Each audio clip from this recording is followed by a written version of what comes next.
Hey, welcome to The Scary Cuban, the podcast where we explore supernatural encounters, unexplained mysteries, and eerie tales from the Cuban community. I'm DJ Alex Gutierrez. If you're Cuban, chances are you've heard a story or two.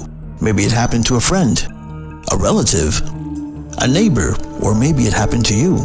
From strange shadows in Abuela's house to mysterious visitors, prophetic dreams, haunted places, and things that simply cannot be explained, our culture is filled with stories that have been passed down for generations.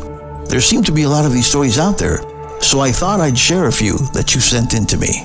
So turn down the lights, grab a cafecito if you're brave enough, and join me as we venture into the unknown. And remember, these are your stories. If you have any supernatural encounter, a ghost story, a family legend, or an unexplained event that you'd like to share, send it to me at djalexgutierrez@yahoo.com. Yes, that still exists. Just put Cuban Scary Story in the subject line. Now let's begin. This is The Scary Cuban.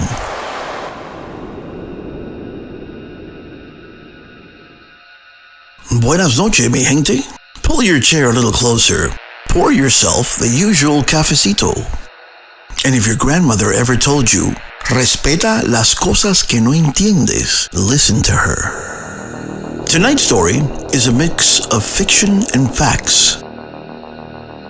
But it's inspired by a story sent in by a listener. Stories many of us grew up here in Miami that we heard from our parents, grandparents, neighbors, and the one who always claimed, yo vi algo. Whether you believe in curses or not, doesn't really matter. Because if you grew up Cuban in Miami, you learned something very young. You didn't have to believe, you just had to be respectful. Nobody laughed at Santeria. Nobody joked about palo. And absolutely nobody played around with the things they didn't understand. This is the story of a good boy who became a very bad man. His name was Oscar.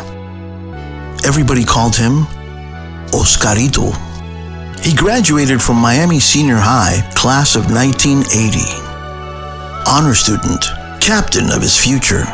Teachers, they just loved him. His mother believed he'd become a lawyer. His grandmother prayed he'd become a doctor.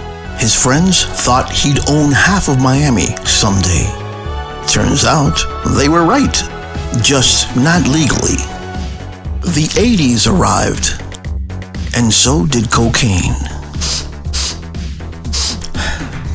Money poured into Miami faster than the rain during hurricane season.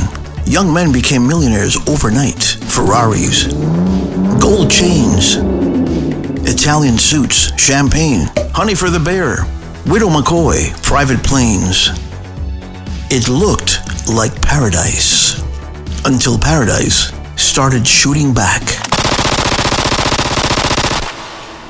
Before all the money, there was Marina, his high school sweetheart. She stayed beside him even when she knew exactly what he had become. She loved the boy, not the drug dealer. Still, she agreed to marry him. July 1982. The DuPont Plaza, hundreds of guests. The bands were booked. Heaven, Mantrap, Carlos Olivas y los Sobrinos del West. The invitations were mailed. Her dress, Angelito's Novias. Muñoz, of course, the photographer. Everything was ready. Except Oscarito.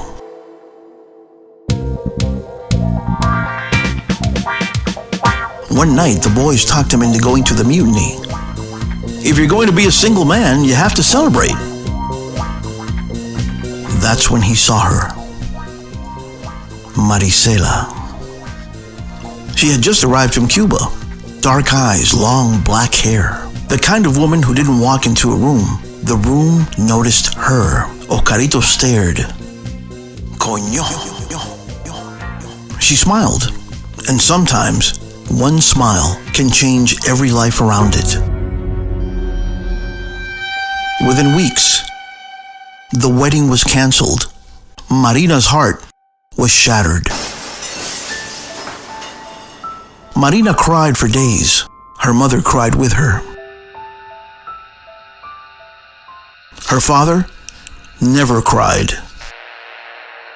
He simply looked at Oscarito's wedding invitation, folded it once, placed it inside a wooden drawer, and quietly said, "Nadie juega con el corazón de mi hija." Nobody plays with my daughter's heart. Some called him strange. Others called him wise. Some simply lowered their voices and called him El Palero.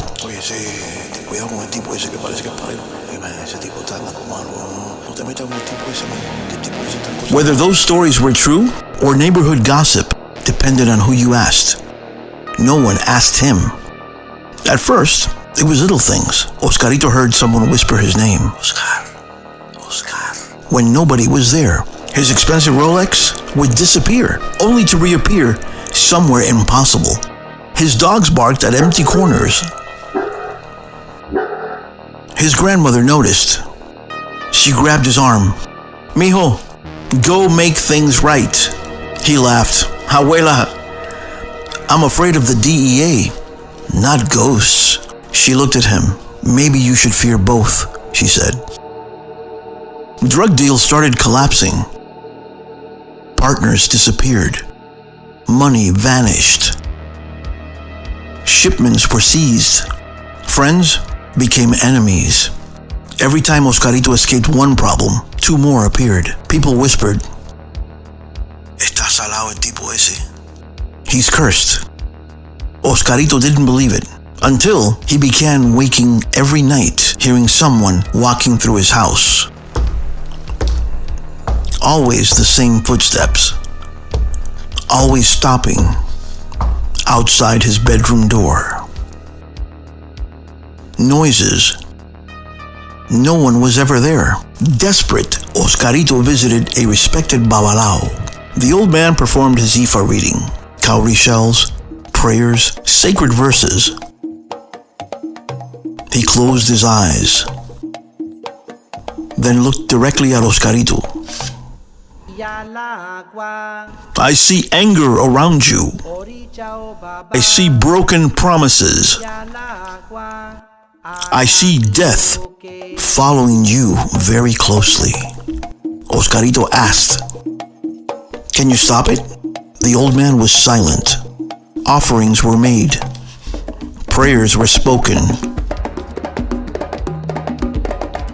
A spiritual cleansing was performed. Oscarito left, hoping everything would change. Nothing did. Whether it was fate, the dangerous world he lived in, or something he could never explain, his troubles only grew worse. Late, one humid Miami night, Oscarito and Marisela left El Nido Motel on Calle 8 after a night of passion. They never made it home.